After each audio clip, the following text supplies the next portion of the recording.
हाय अस्सलाम वालेकुम जी, कैसे हाल चाल हैं आप सब लोगों के। आई होप सब लोग ठीक होंगे इंशाल्लाह, और मैं भी बिल्कुल ठीक हूँ। और सब बातों को रहने देते हैं और सबसे पहले ये दीवानगी चेक करें कि ईमान और आयशा से ना 2 मिनट भी सब्र नहीं हो रहा था। एनी हाउ अभी थोड़ा सा व्लॉग का इंट्रो दे देते हैं आपको। तो अभी हम लोग जा रहे हैं भाई चांद रात फेस्टिवल पे, जो कि मालूम में फ़र्स्ट टाइम ऑर्गेनाइज हुआ है, और इसका जिक्र मैंने आप लोगों से लास्ट व्लॉग में किया भी था। एंड सी बच्चे कितने ज़्यादा खुश हैं, जो मेरा के फेस पे स्माइल है प्राइसलेस। और ईमान और आयशा की खुशी तो बिल्कुल इन्हें कोई ख़बर नहीं है कि ये पब्लिक ट्रांसपोर्ट में हैं या घर पे हैं। आज हम लेडीज़ बच्चों को लेके आए थे क्योंकि ये इसी तरह का ही फेस्टिवल है, और यहाँ पर हम लोग ये सोच रहे थे कि कहीं हम गलत एड्रेस पे तो नहीं आ गए। लेकिन यहाँ पर एक बड़ी बिल्डिंग के अंदर हॉल्स थे, जहाँ पर डिफरेंट किस्म के इवेंट्स वगैरह ऑर्गेनाइज होते हैं। और फाइनली हम लोग पहुँच गए हैं अपने चांद रात फेस्टिवल पे।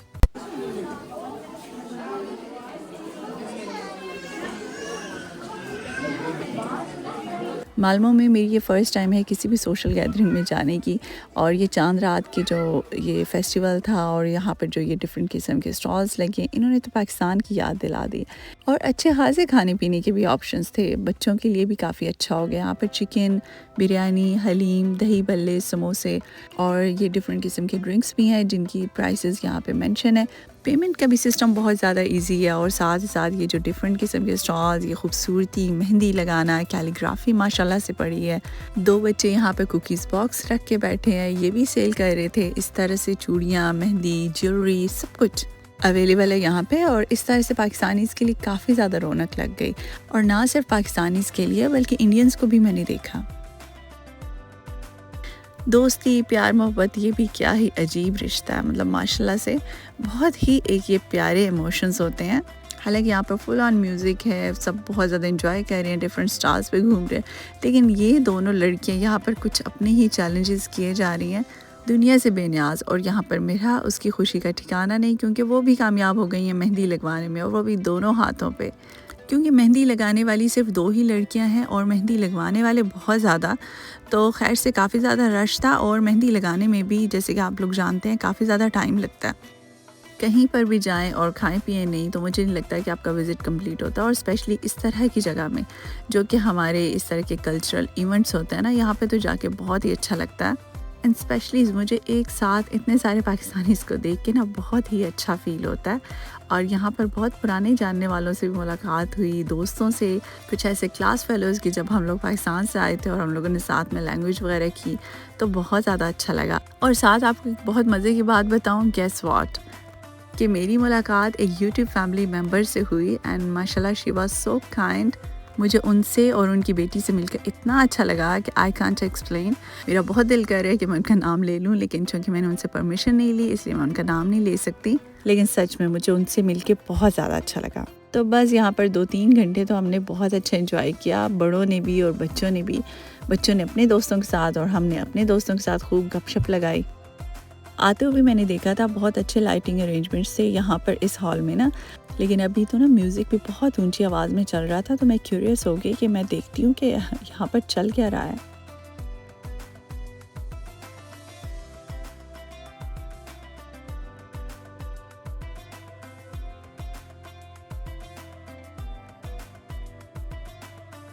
जी, तो यहाँ पर सब लोग डांस वगैरह कर रहे थे, तो आई थिंक ये डांस बार है। बट छड्डो सानू की, हम लोग तो चलते हैं अपने घर, और सुबह है हमारी ईद। स्वीडन में रहने वाले ईद सऊदी अरब के साथ मनाते हैं, और यहाँ पर टाइम डिफरेंस की वजह से हमें इफ्तार से बहुत पहले ही पता चल जाता है कि कल हमारा रोज़ा होगा या ईद। सब देखने वालों को मेरी तरफ से ईद मुबारक। मुझे उम्मीद है कि आप लोगों की ईद बहुत अच्छी गुजरी होगी, यकीनन अपने प्यारों के साथ। और जो लोग अपने प्यारों के साथ नहीं कर सके तो कोई बात नहीं, दिल छोटा ना करें। इंशाल्लाह ज़िंदगी रही तो मुलाकातें भी होंगी और ईदें भी साथ साथ गुजरेंगी, क्योंकि वो हमारी पंजाबी में कहते हैं ना, यार सलामत सोहबत बाकी। तो इसी तरह का ही कुछ मामला होता है। ईद वाला दिन है तो सबसे पहले तो तैयारी बनती है ना, हल्का फुल्का तैयार हो के, और फिर मैं किचन में आ गई। और आज चूँकि मैंने कोई मीठा नहीं बनाया, तो मैंने सोचा कि इंस्टेंट बर्फ़ी बना लेते हैं। तो बिस्मिल्लाह करते हैं। इसके लिए मैंने सबसे पहले लिया है देसी घी, उसमें डाला मैंने दूध और साथ ही खुश्क दूध भी मैं ऐड कर रही हूँ। अच्छा, मैंने अभी ना नीचे से चूल्हा वगैरह ऑन नहीं किया है। जब ये मैं सब चीज़ डाल लूँगी तो मैं चूल्हा ऑन करूँगी। ड्राई मिल्क मैंने यहाँ पे नीडो का लिया है, आप किसी भी और ब्रांड का ले सकते हैं, लेकिन फुल फैट होना चाहिए। अच्छा, यहाँ पर ना मैंने एक ब्लेंडर किया, लेकिन थैंकफुली बर्फ़ी बिल्कुल ठीक बन गई, लकीली बन गई, अदरवाइज़ मैंने कोई कसर नहीं छोड़ी थी। इन सारी चीज़ों को अच्छे से मिक्स करके फिर चूल्हा ऑन कर लेते हैं, लेकिन मीडियम टू लो फ्लेम पे। याद रखना है बिल्कुल भी हाई फ्लेम नहीं करनी है, अदरवाइज़ वो बहुत जल्दी गाढ़ी हो जाएगी, बर्फ़ी ऐसे लगेगा कि पक जाएगी, लेकिन वो जब आप खाएंगे ना तो मुंह के साथ ऐसे चिपकती है, जो कि अच्छी बर्फ़ी नहीं होती। अच्छा, अब यहाँ पर मैं आपको अपनी मिस्टेक बताती हूँ कि मैंने क्या किया। इस स्टेज पे आके ना मुझे याद आया कि मैंने तो शुगर ऐड ही नहीं की, तो बस इसीलिए मैंने थोड़ा सा और दूध ऐड किया ताकि चीनी को डिज़ोल्व होने में ना ज़्यादा टाइम ना लगे, और साथ मैंने थोड़ा सा इलायची का पाउडर भी ऐड किया। तो बस अब मैं बहुत ज़्यादा डरी हुई थी कि कहीं बर्फ़ी ना ऐसे अजीब सी चिपचिपी सी ना बने, क्योंकि असल में तो चीनी को भी उसी ठंडे मिक्सचर में ही ऐड करते हैं। तो फिर जब आप चूल्हा ऑन करते हैं ना तो सारी चीज़ों को फिर इकट्ठा ही आप कुक करते हैं, तो उससे बर्फ़ी बहुत अच्छी बनती है। लेकिन इस तरह से भी मेरी बर्फ़ी बहुत अच्छी बन गई थी, बस ये था कि इसको टाइम थोड़ा सा ज़्यादा लग गया था। वैसे तो ये विदिन 5 मिनट्स बन जानी थी, बट इसको बनने में फिर 12 टू 15 मिनट्स लग गए थे, क्योंकि मैंने इसको मज़ीद लो फ्लेम पे बनाया था। अच्छा, साथ ही साथ ईमान मेहंदी के स्टिकर्स वगैरह भी ले आई। ये मेहंदी के स्टिकर्स मैंने पाकिस्तान से मंगवाए हैं, और मैं जब भी पाकिस्तान जाती हूँ ना तो इस तरह के स्टिकर्स वगैरह ले आती हूँ। मुझ जैसा अनाड़ी आदमी के लिए ये बहुत बेस्ट रहते हैं। स्टिकर लगा के अंदर मेहंदी फिल कर दो तो डिज़ाइन तो ख़ुद ब खुद बन जाता है। क्योंकि मैं मेहंदी बहुत ही बुरी लगाती हूँ, अगर मैं मेहंदी लगाऊँ ना तो फिर दिल ही चढ़ जाए कि भाई अब मेहंदी नहीं लगानी। तो बस वहाँ पर ईमान सिलेक्शन में लगी हुई थी कि मैंने कौन सा डिज़ाइन लगाना है, और वो मुझे ये फ़ोर्स कर रही थी कि मैं भी दोनों हाथों पे लगाऊं। तो मैं उसे यही समझा रही थी कि भाई मुझे इतनी ज़्यादा अभी मेहंदी लगाना अच्छा नहीं लगता है। अब ये बहुत टाइम टेकिंग लगता है कि अब ये मेहंदी लगा के बैठ जाएँ, कब ये ड्राई होगी, तो ये भी काम करना है, वो भी काम करना है। और मेरा मसला ये है कि जब मैं कोई चीज़ लगा के बैठ जाऊँ तो मुझे ज़्यादा काम याद आते हैं। तो साथ साथ हमारी बर्फ़ी भी तैयार होने वाली है। अच्छा, बर्फ़ी की ना ये निशानी होती है कि जब ये चिपकती नहीं है ना, बिल्कुल ये साथ पैन को भी छोड़ देती है, और जिस चम्मच से आप मिक्स कर रहे होते हैं ना उसको भी छोड़ रही होती है, चिपकती नहीं है, तो दैट्स मीन कि ये बर्फ़ी तैयार हो चुकी है। बटर पेपर को भी मैंने हल्का सा देसी घी के साथ ग्रीस कर लिया था ताकि बर्फ़ी मज़ीद इसके साथ चिपके नहीं। और यहाँ पर आ गई हैं ईमान मैडम। इस तरह के कामों में तो ईमान का बड़ा दिल लगता है, लेकिन फिर थोड़ी देर बाद ही कि उसको अपनी जल्दी थी कि मैंने तैयार होना है, दोस्तों के साथ बातें करनी है, तो बस फिर वो चली गई। इस बार मैंने ईद पे कोई खाना नहीं बनाया, तो इस दफ़ा डिफरेंट किस्म की ईद हमने करने की कोशिश किया, क्योंकि हमेशा एक जैसी होती है। क्योंकि अगर आप घर में खाने वगैरह बनाएं और वही जैसा आप डेली लाइफ गुजार रहे होते हैं ऐसे ही गुजारें, तो फिर ईद के दिन में और बाकी दिनों में कोई डिफरेंस नहीं रहता। तो पहले हमारा ये प्लान था कि हमने फैमिली के पास डेनमार्क जाना है, क्योंकि संडे पे ईद आ रही है, तो इंशाल्लाह सबके साथ करेंगे। लेकिन फिर किसी वजह से रह गया, और ऊपर से मौसम भी इतना ज़्यादा ख़राब था, बहुत बारिश होती रही है पूरा दिन, तो बस फिर हमने घर रहने ही मुनासिब समझा। जब मुझे ईदी मिली तो मेरे जहन में आया कि मैं अपनी यूट्यूब फैमिली से भी ना स्वीडिश करेंसी शेयर करती हूँ, क्योंकि कुछ लोग होते हैं जिनको डिफरेंट करेंसीज़ वगैरह देखने का और कलेक्ट करने का शौक़ होता है, जस्ट लाइक मी। यहाँ पर ईद का दिन गुजारने के लिए या तो आप पाकिस्तान बात कर सकते हैं, या फिर आप टीवी लगा के बैठ जाएं। तो बस आज भी इब्रार भाई का व्लॉग आया हुआ था, और हम लोग उनके व्लॉग्स बहुत खुशी से देखते हैं। आजकल उनका चाइना का ट्रिप है, और देखें बाहर कैसा मौसम है ना, मतलब इतनी बारिश हो रही है, और सुबह से ऐसे ही है। आज हम आए हैं कोनिया ग्रिल पे। अच्छा, जो माल्मो में है ना कोनिया ग्रिल के नाम से है, लेकिन कोपेनहेगन में कोनिया कबाब है। अब मैं क्या कह सकती हूँ कि ब्रांचेस आपस में बहन भाई हैं, सेम फैमिली से हैं या नहीं, खैर हमें इससे क्या, लेकिन लोग देख लें कि कितने ज़्यादा हैं। हमें भी टेबल लेने के लिए बहुत देर खड़ा रहना पड़ा, काफ़ी ज़्यादा इंतज़ार के बाद हमें जाके जगह मिली। आज पहली बार मालमो में मैं पाकिस्तानी ड्रेसिंग करके निकली हूँ, मतलब वही ड्रेस भी और खुसा भी।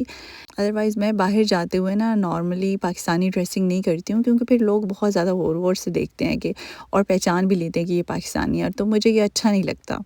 देखो ईमान को ना उसकी फ़ेवरेट जॉब मिल गई है, क्योंकि इसका हर जगह पे यही शरारतें करने का काम होता है, और इसको बिल्कुल पता नहीं होता कि मैं इसको कहाँ कहाँ पे फ़िल्म कर रही होती हूँ। एंड गुड थिंग इज़ कि मेरी फैमिली व्लॉग्स नहीं देखती, अदरवाइज़ वो तो मेरे पीछे ही लग जाए कि ये मैं क्या क्या करती रहती हूँ। आपने भी चेक किया कितना ओवर क्राउडेड है, मतलब बहुत ज़्यादा लोग थे क्योंकि मुस्लिम्स की ईद है और यहाँ पर प्रदेश में आपको घर रह के तो ईद मनाने की कोई क्या ज़रूरत है। अच्छा है बंदा बाहर निकले, स्पेशली जो सिंगल फैमिलीज़ हैं उनके लिए तो बेस्ट है कि वो घर में ना रहें, बाहर जाएं, खाना शाना खाएं, इंजॉय करें। ये रहा हमारा platter, one of the best, मतलब बहुत अच्छा था। और अगर आप लोग मालवा में रहते हैं और ग्रिल के शौकीन हैं तो आप लोग इसको ज़रूर ट्राई कीजिएगा, आप लोगों को बिल्कुल मायूसी नहीं होगी। मुझे तो बहुत अच्छा लगा, मेरी फैमिली को भी बहुत ज़्यादा पसंद आया। और ये जो प्लेटर है ना, ये 2 लोगों का है, मतलब 2 पर्सन्स वाला जो प्लेटर है, ये इसकी कॉस्ट भी मैं आपको बता देती हूँ, 400 क्रोन है। अच्छा, फ्राइज़ इसके साथ नहीं है, ठीक है? ब्रेड, राइस और बुलगुल वो आप इसके साथ ले सकते हैं, लेकिन फ्राइज़ इसके साथ नहीं है, वो हम लोगों ने सेपरेटली मंगवाए थे। और इसके अलावा ड्रिंक्स भी अलग हैं। बेटा तो मेरा अपने दोस्तों के साथ गया हुआ था ईद वगैरह एंजॉय करने, और हम 3 हैं तो हमने 2 लोगों वाला जो प्लेटर है ये ट्राई किया। क्योंकि ईमान इतनी ज़्यादा ग्रिल की ना शौक नहीं रखती है, तो हमने सोचा कि पता नहीं उसे पसंद आएगा या नहीं, तो उसका सेकंड ऑप्शन था बर्गर वगैरह कोई ट्राई करने का। लेकिन फिर ईमान ने भी बर्गर के बजाय इसी को ही खाया, और फिर मीन्स 3 लोगों के बावजूद भी खाना बच गया। तो 2 लोगों का जो प्लेटर होता है ना, वो भी अच्छा खासा होता है, अपनी फैमिली के अकॉर्डिंग आपको पता होता है। तो बस अब खाने के बाद बारी आती है मीठे की, और यहाँ इसी कोनिया ग्रिल पे ही ना इस तरह का ये जितना भी तुर्किश किस्म का या अरेबिक मीठा होता है ये मिलता है। तो पहले तो कोई इरादा नहीं था मीठा खाने का, लेकिन निकलते निकलते ना बकलावे पे दिल आ गया कि चलें ये भी ट्राई कर लेते हैं, क्योंकि भाई ईद है और सब कुछ चलता है, वेट वगैरह को कुछ नहीं सोचना होता। हालांकि बकलावा बहुत मीठा होता है और इसके अंदर बहुत ज़्यादा शीरा होता है, मैं इसलिए नहीं इसको पसंद करती। अब ये कुछ लोग सोचेंगे कि इस तरह तो गुलाब जामुन में भी बहुत शीरा होता है, तो भाई वो भी तो कभी कभी खाए जाते हैं ना, हर रोज़ तो नहीं खा सकते आप। अभी भी कंटिन्यूसली ना बारिश ही हो जा रही है, बारिश रुकने का नाम ही नहीं ले रही, पता नहीं क्या हुआ इसे। मैं तो अभी घर आके ना सबसे पहले बकलावा खोल के ट्राई किया, मैंने कहा ये तो मैं सबसे पहले करूँ ना कि मेरे दिल को थोड़ी सी तसल्ली आए। खाना वगैरह खा के हम लोग आए तकरीबन 6-7 बजे घर, और अब रात हो गई है, लेकिन ईमान का ना मेहंदी लगाने का वो जो शौक़ है ना वो ख़त्म नहीं हो रहा। वो कहती है कि अभी भी मैंने मेहंदी लगानी है, तो मैंने कहा चलो भाई लो, एक हाथ पे ये थोड़ा सा स्टिकर लगा दो, तुम अपना शौक़ पूरा कर लो। हालांकि ईद तो गुजर गई, मतलब ईद से एक दिन पहले ही बंदा लगाए तो ईद वाले दिन अच्छी लगती है। और उससे मज़े की बात है कि अपने से ज़्यादा ना मुझ में इंटरेस्ट होता है कि वो मुझे मेहंदी लगाए। एनीवेज़ ये रात होगी और मैं ड्रेस चेंज करने लगी थी, लेकिन मैंने सोचा कि मैंने अपनी यूट्यूब फैमिली से तो शेयर ही नहीं किया, तो मैंने ये वाला ड्रेस पहना था वेलवेट का। इसका कलर है नेवी ब्लू, जो कि आपको डिफरेंट जगहों पे नज़र तो आया होगा, लेकिन यहाँ पर ये ब्लैक ही नज़र आ रहा है। इससे मैंने सिर्फ एक बार पहले जुम्मा अदा किया था और ये बिल्कुल न्यू था, तो बस आज बारिश भी थी, मौसम के अकॉर्डिंग यही सूट करता था, तो मैंने यही पहन लिया। क्योंकि भाई हमारे पास फर्शी शलवार तो थी नहीं, तो फिर क्या फ़र्क पड़ता है, कोई सा भी ड्रेस पहन लिया जाए। ये लाइमलाइट का ड्रेस है और इसका रियल कलर ना यहाँ पे नज़र आ रहा है, बहुत ही कंफर्टेबल सा ड्रेस है। तो बस आप लोगों को वंस अगेन ईद मुबारक। होपफुली आप लोगों को ब्लॉग अच्छा लगा हो। अपना बहुत सा ख्याल रखिएगा। अल्लाह हाफिज़।